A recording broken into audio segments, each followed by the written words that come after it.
जय हिंद दोस्तों, welcome to ज्योतिर्मय। आज हम स्वागत करेंगे हमारे संदीप जी का। बहुत दिनों बाद हमारे मंच पर जुड़े, बहुत शुक्रिया सर आपका। प्रारब्ध से, प्रारब्ध जैसे प्रतिष्ठित प्लेटफॉर्म के ऊपर मैं भी जाकर अपने आप को बड़ा सम्मानित महसूस करता हूं, और जब आप आते हैं तो यकीन मानिए बड़ा एक खुशी का माहौल होता है कि हाँ, आज हमारी भी प्रतिष्ठा बढ़ी। Thank you sir. धन्यवाद, धन्यवाद, बहुत धन्यवाद सर। संदीप जी, बड़े दिनों बाद आपसे बात हो रही है, लेकिन जब तक आप एक टिप्पणी केजरीवाल पर नहीं करेंगे तो केजरीवाल अधूरा रहेगा। इस समय पर केजरीवाल जिस तरीके से राजनीति कर रहा है, और मुझे ऐसा लगता है दिल्ली की राजनीति इस समय पर नहले पे दहले वाली है। मैं एक ऐसे, देखिए, मैं कभी भी केजरीवाल का कभी समर्थक नहीं रहा। जिस दिन से इसने पार्टी बनाई है उसी दिन से मैंने अन्ना हजारे मूवमेंट से अपने आप को दूर किया, और उसके बाद मैं कभी भी केजरीवाल का समर्थक नहीं रहा। मैं इसे हमेशा ठग्गू लाल और न जाने क्या क्या समझता रहा, कहता रहा, समझता नहीं, कहता रहा। समझता तो मैं उसी दिन समझ गया था जिस दिन पार्टी बनाई थी धोखा देके जी। लेकिन मेरा अपना मानना है कि कहीं ना कहीं कुछ तो क्वालिटी है केजरीवाल में कि 2-3 बार सीएम बन गया, लात मार के गया, उसके बाद और ताकत के साथ आया। बीजेपी तक जैसी पार्टी जो पूरे हिंदुस्तान के अंदर बड़ी ताकत के साथ, जिसे कहता ना, गाजे बाजे के साथ जीतती है और कभी दबती नहीं है। हार तो मतलब इलेक्शन मशीनरी इसकी इतनी जबरदस्त है, कुछ कहने की हद नहीं है। चाहे वो माहौल बनाए, चाहे टॉप लीडरशिप अच्छी है, मैनेजमेंट अच्छी है, चाहे कुछ भी कर रहे हैं, और उनका काम करने का तरीका गजब है, उसमें हम दो राय नहीं है। लोअर रैंक वाले तो बीजेपी वाले निकम्मे हो चुके हैं, जहां तक मैं जानता हूं वो सोए हुए हैं।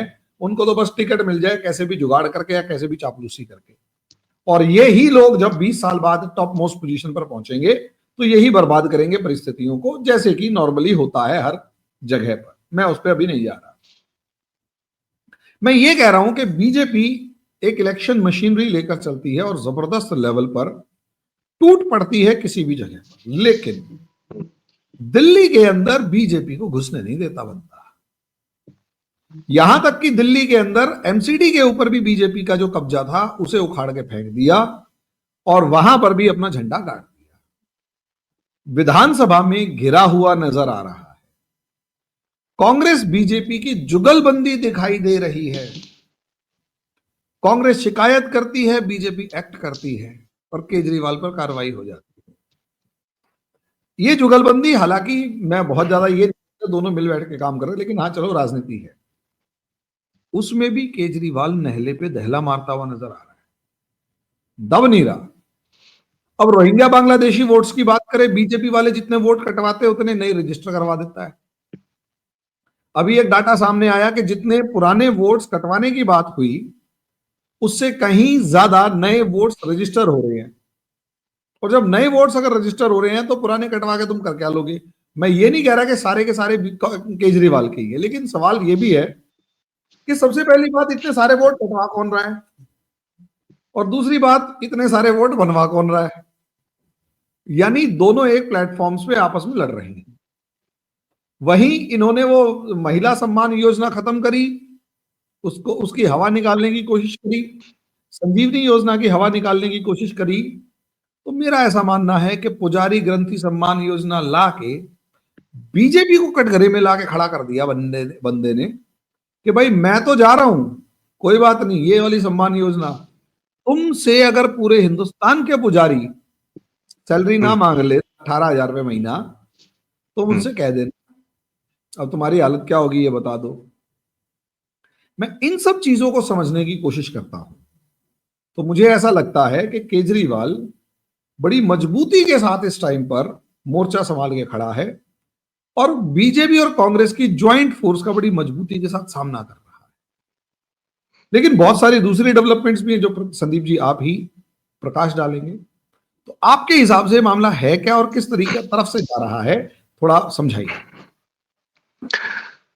सर, आपने केजरीवाल की बात की और आपने अपने शुरुआती दिनों की भी बात की कि जब उसने पार्टी बनाई तभी आप, क्योंकि वो एक माहौल दिया था हमारी उस समय की मेन स्ट्रीम मीडिया ने, सोशल मीडिया तब उतना स्ट्रांग नहीं था, तो वन वे कम्युनिकेशन चलता था मेन स्ट्रीम मीडिया का, और मेन स्ट्रीम मीडिया ने इसको हाथों हाथ लिया या इस आदमी में इन्वेस्ट किया। ये मैं बात शब्द क्यों इस्तेमाल कर रहा हूँ, क्योंकि इंडिया टुडे के एक राजदीप सरदेसाई के इक्विवेलेंट एक पत्रकार हैं। अब वो कितने पत्रकार हैं और क्या है वो तो भगवान मालिक है, वो भी सेकुलर वाले ही रहे हैं, राहुल श्रीवास्तव। लल्लन टॉप का 200वां एपिसोड था नेता नगरी का, वो लोगों ने पब्लिक में किया था। मैं उन लोग को सुनता हूँ जानने के लिए कि वो साइड क्या सोचता है, या दिल्ली में आज तक क्या सोचा जाता है, या वामपंथी क्या सोचते हैं। तो उसने कहा था कि उनको तकलीफ ये थी कि मोदी जी मीडिया पे ध्यान नहीं देते। मोदी जी की एक सफलता का कारण ये रहा है कि उन्होंने दिल्ली मीडिया को एकदम इंडिफरेंट कर दिया कि भैया you don't matter to me, ठीक है। तो उन लोग का ये कहना था, राहुल श्रीवास्तव का, कि भाई मोदी आपसे बदला क्यों नहीं लेंगे। बदला लेने का मतलब बस इतना था। ये राहुल श्रीवास्तव वो भी हैं जो मनमोहन सिंह के साथ प्लेन में अमेरिका जाया करते थे। आप सोच लीजिए ये लोग किस लेवल के रहे, ठीक है। आजकल जिस्ट नाम का एक यूट्यूब चैनल है, पता नहीं क्या है, वो चलाता है। अभी हाल फिलहाल में इंडिया टुडे छोड़ा इन्होंने, खैर। तो ये जो है राहुल श्रीवास्तव ने ये कहा था कि आप मोदी आपसे बदला क्यों नहीं लेंगे, आपने उनमें इन्वेस्ट नहीं किया। जब वो सीएम थे तो you should have invested in him. Investment सिर्फ पैसे से नहीं होता सर। टीवी मीडिया के पास एक कैपिटल होता है, उसका स्क्रीन टाइम, वो उसका रियल एस्टेट है। पर सेकंड का, पर 10 सेकंड का चार्जेस होते हैं। पेड मीडिया भी होता है, एडवर्टाइजमेंट वाला भी होता है। तो these guys have this modus operandi of investing in people by giving them space on their media, on their channel, जो आज तक करता है। भाई पहले तो नेता चैनल ही बनाते थे ना, कि जो टीवी पे दिख रहा है वही नेता है। जो टीवी पे नहीं दिख रहा है, अश्विनी वैष्णव जी जैसा आदमी, वो नेता है ही नहीं। जो आपका प्रताप सारंगी जी हैं वो नेता है ही नहीं।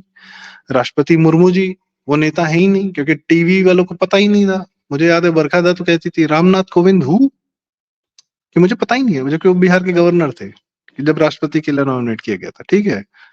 तो जिसपे मीडिया, दिल्ली मीडिया ने हाथ नहीं रखा, वो नेता नहीं है, या उसको देश चलाने का अधिकार नहीं है। ये इनका दम्भ था, ये दम्भ मोदी जी ने तोड़ा। केजरीवाल पे पूरा हाथ रखा देश की मीडिया ने। और बाहर से फंडेड था, पैसा आ रहा था, real estate, sorry screen time पूरा दिया। मैं ये बात क्यों कह रहा हूँ, मैं डिटेल में बता रहा हूँ। पूरा माहौल बना के केजरीवाल को 15 दिन के अंदर एक मसीहा बना के हमारे सामने परोस दिया गया। यही अगला जो है, कांग्रेस तो ठीक है भ्रष्टाचार कर ही रही है, गलत है। मनमोहन सिंह ने इतना बड़ा पाप कर रखा था, लेकिन फिर भी मनमोहन सिंह चूंकि ईमानदार हैं, परिवार में घोटाला कर रखा है। नालंदा विश्वविद्यालय में बेटियां प्रोफेसर थी, सैलरी पा रही थी, सब हो रहा था, जॉर्ज सोरोस के साथ काम कर रही है, लेकिन मनमोहन सिंह जी बहुत ईमानदार है, ठीक है। खैर वो एक अलग कहानी। ऐसा माहौल क्या है ना, दिल्ली मीडिया सर कर्म नहीं देखती, ना देखना चाहती ना दिखाना चाहती है, वो छवि बनाना चाहती है, आप भले कुकर्मी कितने बड़े। तो केजरीवाल के कर्म पीछे क्या रहे थे, आप उस समय याद करिए जब इसकी बात होती थी तो केजरीवाल के इतिहास पे बात नहीं होती थी। आरटीआई कार्यकर्ता है, ये है वो है। अरे वो कांग्रेस के एक संगठन था, आम आदमी पार्टी के सिपाही, जो 2006 में कांग्रेस ने बनाया था कि 2009 में चुनाव जब होगा तो कांग्रेस के जो है ये लोग जाएंगे और जनता तक कांग्रेस से कार्य बताएंगे। उसको ट्रेनिंग देता था अरविंद केजरीवाल, ये सतीश मिश्रा जी ने बताया था। तो पॉइंट इज मेरा कि इतना माहौल बना के एक नेता हमारे सामने परोस दिया गया, और बहुत लोग भ्रमित हो गए कि अरे वाह अब यही सब कुछ करेगा, चलो कोई नया तो आया, कुछ तो करेगा, ठीक है। मेरा मोह भंग हुआ इस आदमी से तब जब इसने सबसे पहले फ्री में बांटना शुरू किया कि मैं फ्री में दूंगा। और दूसरा मोह भंग हुआ जब इसने सर पे जाली टोपी पहन ली और वो मुसलमानों का चितकबरा वाला जो होता है, इफ्तार इफ्तार खाने लगते हैं सब। तब मैंने कहा तुम भी तो वही कर रहे हो जो मुलायम सिंह यादव और अखिलेश यादव करते हैं, तो तुम में और उनमें फर्क क्या है। Exactly you are doing the same thing, ठीक है। इतनी समझ तब भी थी कि भैया तुम इकोनॉमी बर्बाद करने जा रहे हो क्योंकि तुम फ्री में बांटने जा रहे हो, और तुम उस पाथ पे आगे निकल गए हो जिसपे इट्स ओनली डाउन हिल, ठीक है। और दूसरा, अगर मुस्लिम वोट बैंक के समर्थन ले लिए हो, या उनके लिए तुम 18,000 रुपए मौलानाओं को बांटने जा रहे हो और कह रहे हो कि वक्फ बोर्ड के लिए मैं कुछ भी कर दूंगा, ये कर दूंगा, तो ये जिस जिस दिन पहले इसने जाली टोपी पहनी समझ में आ गया कि ये अब ये वो नहीं है जो ये कह के आया था। मैं क्यों मुस्लिम वोट बैंक की बात कर रहा हूँ, आपने बताया फर्जी वोटर बनवा रहा है, फर्जी वोटर कार्ड बनवा रहा है, सिर्फ और सिर्फ मुस्लिमों के बनवाए इसने। भाजपा ने कल प्रेस कॉन्फ्रेंस की है और उसमें एक बकायदा नाम लेते हुए कि एक घर पे 60 फर्जी वोटर आईडी बने हैं, ठीक है। और ये बहुत बड़ा सर, ये राजनीति नहीं कर रहा है, ये राष्ट्रद्रोह कर रहा है। ये जब इसने कोरोना के काल में जब पूरी पब्लिक को निकाल कर, उत्तर प्रदेश के लोगों को और बिहार के लोगों को निकाल कर सड़क पे भेज दिया था कि अब अपने घर जाओ, बसें लगा लगा कर। वो क्या था, राष्ट्रद्रोह नहीं था। लॉकडाउन लग गया था, नोबडी बिलीव्ड कि लॉकडाउन लग सकता है। लॉकडाउन तोड़ने के लिए जो पहला काम किया था वो केजरीवाल ने किया था, ताकि देश भर में कोरोना फैले, उन प्रदेशों में फैले जहां तक अभी इसकी पहुंच नहीं है। प्रयास तो यही था। क्यों था? ज्यादा से ज्यादा लोग मरे। दिल्ली में जो जनसंख्या है उसके अनुपात में जितने लोगों की मृत्यु हुई, और उत्तर प्रदेश में जो जनसंख्या है 25 करोड़, उसके अनुपात 25 करोड़ की जनसंख्या में सारी मौतें दुखद होती हैं सर, पर कहीं ना कहीं जब आप एनालाइज करते हैं जो पीछे हुई घटना होती, दुर्घटना होती है, तो आपको कहीं ना कहीं नंबर्स का एनालिसिस करना पड़ता है। मैं केजरीवाल के पाप इतने बड़े हैं सर कि मृत्यु को आपको नंबर्स में देखना पड़ता है। दिल्ली की 2.5 करोड़ की पॉपुलेशन में जितने लोग मरे हैं, वो उत्तर प्रदेश में 25 करोड़ की पॉपुलेशन में उससे कम लोग मरे थे। जबकि दिल्ली में तो तमाम अस्पताल और उसके मोहल्ला क्लिनिक भी थे। कितने लोग को मोहल्ला क्लिनिक में ट्रीटमेंट हो जाता, आइसोलेशन ही तो देना था। किसी एक मोहल्ला क्लिनिक में ट्रीटमेंट कराया इसने? कोविड वालों का मोहल्ला क्लिनिक गायब हो गया था। अमित शाह को उतर उतर के जो है नए नए वो सब सेंटर्स बनाने पड़ते थे, होम मिनिस्ट्री को आना पड़ता था, और ये फाइजर और मॉडर्ना की वैक्सीन की तारीफ करता था और कहता था कि इनको लाइए, हमको मौका दीजिए, हम फाइजर मॉडर्ना वैक्सीन लेके आएंगे। पॉइंट इज, ये आदमी यूएस फंडेड है, ये तो सारी दुनिया जानती है। ये फोर्ड फाउंडेशन से फंडेड है, ये खालिस्तानियों से फंडेड है, ये कनाडा जाके रहता है उनके यहाँ पे। ये देश में अराजकता करने, शाहीन बाग वालों को सपोर्ट कौन कर रहा था? मनीष सिसोदिया खड़ा था ना कैंप पे शाहीन बाग। दिल्ली में दंगे किसके काले में हुए? इसने कराया ना, इसी का आदमी तो पकड़ गया था, ताहिर हुसैन। वो जब 2 कौड़ी के वो जो आड़तीय दलाल जो पंजाब किसानों के नाम पे चले आते हैं, किसानों का मुखौटा ओढ़ के, उनको 1 साल तक जब वो सड़क पे बैठ गए थे तो उनको बिजली पानी किसने मुहैया कराई थी? इसी ने कराई थी। अराजकता का तो ये एकदम पिनाकल है। फर्जी वोटर कार्ड, भ्रष्टाचार, लिकर स्कैम, जल बोर्ड घोटाला, यमुना साफ दिख रही है। यमुना सर सिर्फ ऐसा नहीं कि यमुना गंदी है और बह जा रही है और दिल्ली से निकल जा रही है, दिल्ली का नुकसान नहीं हो रहा, दिल्ली का सारा ग्राउंड वाटर खराब करके जा रही है गंगा, सॉरी यमुना जी। और कौन दोषी है सर? बड़ा एग्जाम्पल है, कानपुर में गंगा जी को मैंने देखा है, अखिलेश के राज में सीसामऊ नाला है, सीसामऊ नाला, ठीक है। सीसामऊ के आसपास पूरी टैनरीज थी, लेदर का पूरा काम होता था। इरफान सोलंकी वगैरह सब उसमें पूरी, अभी विधायक वहीं का सपा का जीता है उपचुनाव में। 125 MLD का एसटीपी बना वहां पे, सीईटीपी, एफ्लुएंट ट्रीटमेंट प्लांट। जहर गिरता था गंगा जी में, जहर। उस एसटीपी का उद्घाटन किसने किया पता सर? प्राइम मिनिस्टर मोदी ने, कानपुर जाकर। उसकी मॉनिटरिंग होती है, सीधे पीएमओ से मॉनिटरिंग होती है कि आज का क्या पानी का लेवल है, क्या स्टेटस है। आज गंगा जी जाके देखिए, वहां पे वाटर के स्पोर्ट्स होते हैं, इतनी साफ हो गई हैं। गंगा जी साफ हो सकती हैं, कानपुर जैसा शहर का जहर रोका जा सकता है, दिल्ली साफ नहीं हो सकती, यमुना जी साफ नहीं हो सकती। मैं तो उसी क्षेत्र में काम करता हूँ तो मैं क्या जानता हूँ। खैर वॉट एवर। दूसरा, फर्जी वोटर आईडी कार्ड कौन बनाता है सर, या मुसलमानों को भरता कौन है जी? अभी इसने एक स्टेटमेंट भी तो दिया है ना कि जमुना के ऊपर वोट कौन देता है। हाँ हाँ, जमुना की सफाई के ऊपर वोट कौन देता है वो तो चुनाव में पता चल। ही इज कॉन्फिडेंट ना, वो मुसलमान vote, he is backed by Muslim vote bank, तो मुस्लिम वोट बैंक तो जमुना की सफाई पे वोट देता नहीं है। उसको उसको उससे मतलब नहीं है जो वोट इसको नहीं मिलते हैं। ये अपने वोट बैंक को बोल रहा है कि मेरे को जो वोट देता है वो यमुना की सफाई पे वोट नहीं देता है। आम जनता जो है दे सकती है, कोई और सेंसिबल जनता होगी, उसको लगता होगा कि भैया ये जो पानी आ रहा है जहर, ये हमको भी डिस्टर्ब करता है, या बारिश में सीवर भर जाता है तो हम लोग फंस जाते हैं, या गर्मी में पानी नहीं मिलता। सर मुस्लिम वोट बैंक को ये सब नहीं चाहिए। मुस्लिम वोट बैंक किसको सपोर्ट करता है? लालू को, लालू के बेटे तेजस्वी को। बिहार के जंगल राज से क्या मुस्लिम वोट बैंक प्रभावित नहीं था? नहीं, उनको बस इसी लालू को सपोर्ट करने के वो भाजपा हराती। मुस्लिम वोट बैंक यूपी में किसको सपोर्ट करता है? अखिलेश यादव को, उससे पहले मुलायम सिंह यादव को, अतीक अहमद ने, मुख्तार ने, सबकी कहानी पता है सर। सबसे ज्यादा इन्होंने अपनी मुसलमान जनता को ही प्रताड़ित किया है। आजम खां के जितने केसेस आए हैं वो सबसे ज्यादा मुस्लिमों के ही उसने जो है जमीनें घेरी थी। लेकिन इस वोट बैंक को जो है भाजपा को हराना है। इनको घर दे दो, पानी दे दो, बिजली दे दो, कुछ दे दो, इनको इनको दिक्कत होने लगती है। विकास कुछ कायदे का काम हो जाए तो बहुत तकलीफ होने लगती है सर। अराजकता में ही मजा आता है। वो एक चरित्र है। मैं अब चरित्र पे आता हूँ। दिल्ली में आपने कहा कि इसको ये जीत जाता है, भाजपा हार जाती है। भाजपा तो सर कांग्रेस से भी हार जाती थी। 25 साल से कहाँ है भाजपा? नहीं है ना। दिल्ली में जातिगत वोटिंग नहीं होती सर, दिल्ली में चरित्रगत वोटिंग होती है। दिल्ली, मैं वैसे कटाक्ष नहीं करना चाह रहा। मैं मोदी जी मेरी जाति के तो है नहीं, वो तो बिहार से, सॉरी, गुजरात से आए थे। यूपी की जनता ने सर्वस्व अपना सौंप दिया। 325 सीट दी थी, विधानसभा की बात कर रहा हूँ। सीएम फेस भी नहीं था। क्यों सौंपा? आदमी ठीक, काम ठीक कर रहा है। नोटबंदी किया, बढ़िया किया, बहुत बढ़िया किया। 2016 में नोटबंदी की थी नवंबर में, 17 में चुनाव थे। खैर, बिना सीएम फेस के फिर मोदी जी ने योगी जी को दे दिया हमें, तो योगी जी ने बढ़िया काम किया भैया, हमने दोबारा रखे, हमने इतिहास रिपीट कर दिया। यूपी में आज तक कोई सीएम रिपीट नहीं हुआ था। कर्म के आधार पे एनालिसिस, ठीक है। अब क्या है, क्योंकि मोदी जी का चरित्र जो है कर्मगत, हम समझते हैं कि ठीक है, भारत के लिए अच्छा है, जमीन के लिए अच्छा है, धर्म के लिए अच्छा है, भारत के लोगों के लिए अच्छा है, सबके लिए अच्छा है, मुसलमानों के लिए भी अच्छा है, सिखों के लिए भी अच्छा है, सबके लिए अच्छा है।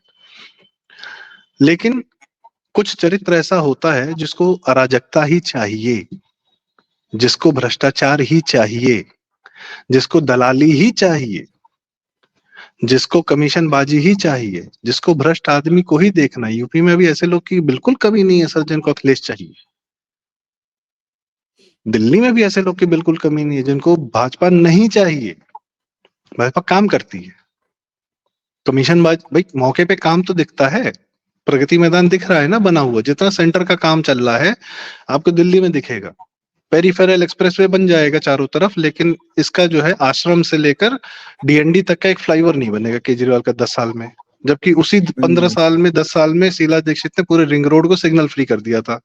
एम्स का फ्लाईओवर बना दिया signal free. What a concept. Dhaula कुआं का 5 मेजर इलाकों पे जाता है। आज की डेट में ट्रैफिक लगना, हम तो रहे हैं ना सर वहां पे, 40-40 मिनट, एक घंटा जब एम्स का फ्लाईओवर बनना था तब रहते थे। आज की, और क्या शानदार उन्होंने बनवाया था शीला दीक्षित ने। इसने कौन सा सिग्नल फ्री करा दिया? अराजकता इसको चाहिए है क्या? बाहर से जो फंड होके आता है ना सर, उसको भारत, ये जेलेंस्की है।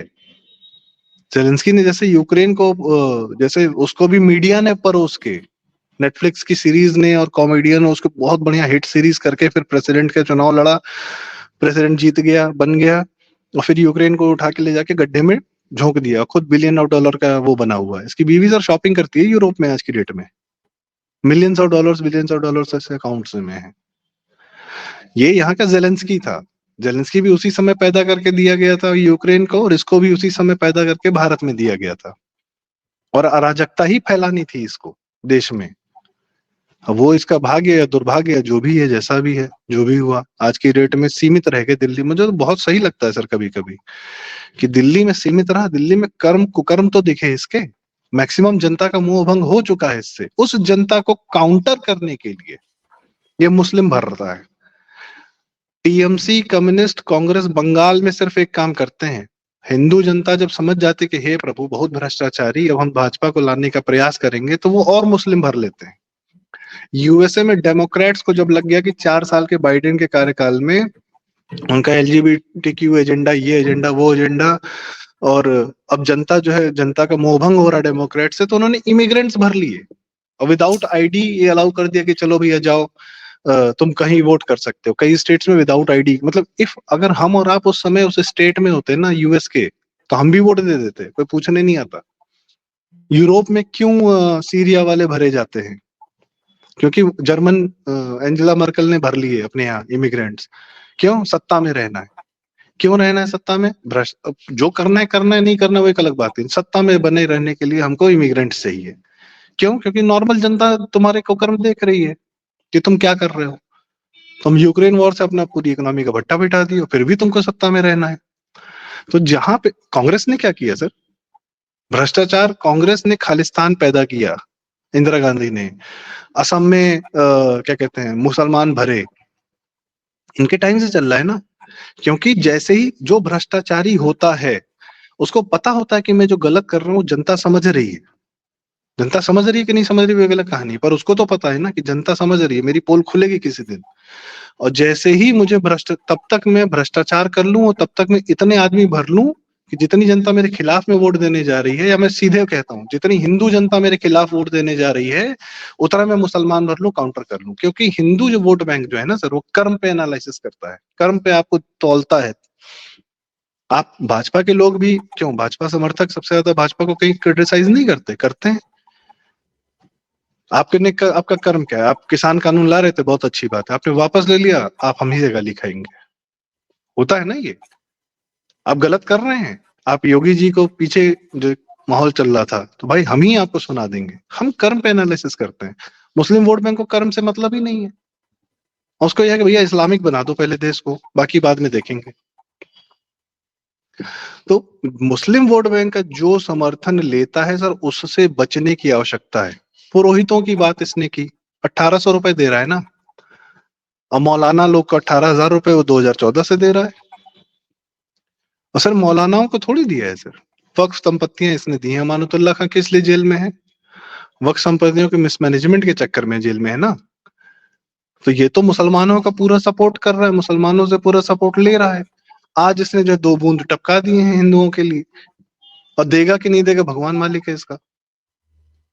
वो तो मौलाना भी सड़क पे लेटा हुआ है कि भैया हमको भी पैसा नहीं दिया, वादा बहुत किया था। तो इसने तो किसी को नहीं छोड़ा। इसका सबसे बड़ा स्ट्रेंथ क्या है? इसका सबसे बड़ा strength main stream media, Delhi की मीडिया है, जो इसके कुकर्मों पे बात नहीं करती।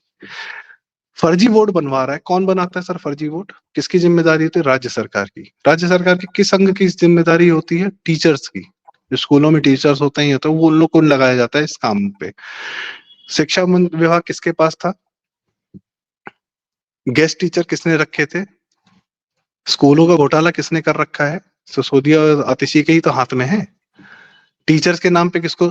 इसने क्या किया था सर, एडवर्टाइजमेंट के नाम पे, कि अपने लोगों को, अपने कार्यकर्ताओं को कैसे अब्लाइज करना है, सरकार का पैसा कैसे देना है। आपको याद होगा दिल्ली में पॉल्यूशन कम करना है, पॉल्यूशन कम करना है। क्या करना है? 4 आदमी जो है चौराहे पे खड़े हो गए, हर चौराहे पे झंडा लेके, इंजन बंद करो। 2-4 की तो झड़प हो गई आम पब्लिक से। वो सब जाके बाइक का इंजन बंद करते थे, नॉक करते थे कि इंजन बंद करो, इंजन बंद करो। पागल हो क्या? ऐसे पॉल्यूशन कम होता है?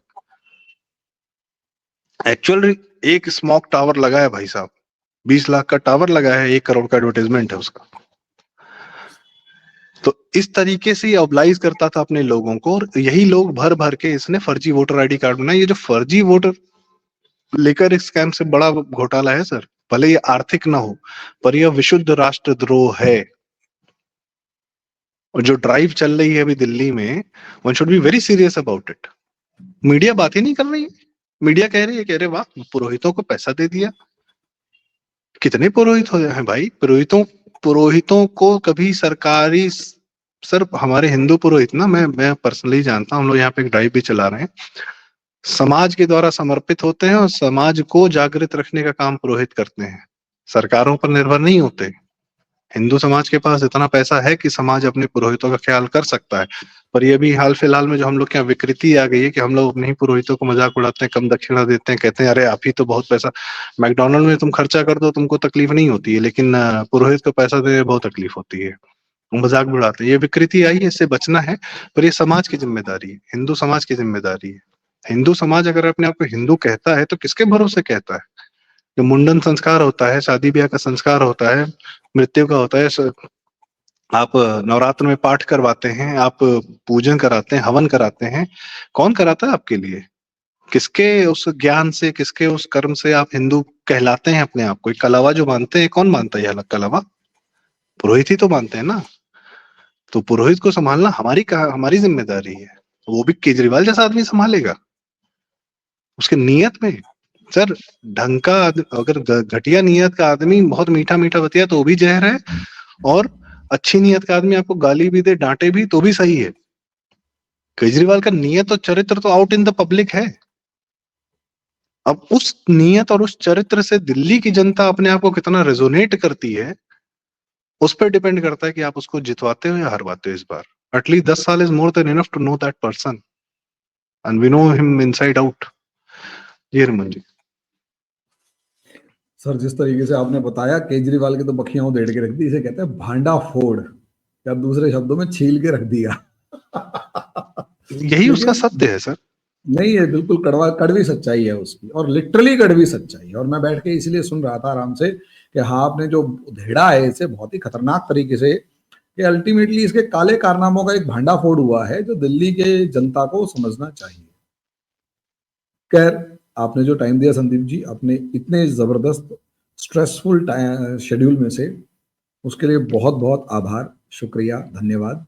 आपका धन्यवाद मैं सर, सभी आपने चैनल पर आमंत्रित किया। जी सर। मैं सभी को जाते जाते यही कहूंगा, संदीप जी का चैनल प्रारब्ध, उसे लाइक करें, सब्सक्राइब करें, शेयर करें, बेल आइकन भी जरूर दबाना।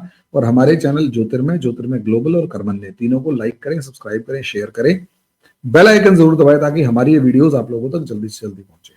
संदीप जी बहुत बहुत शुक्रिया, आगे भी जल्दी ही सर मिलेंगे। नमस्कार। बिल्कुल सर, धन्यवाद।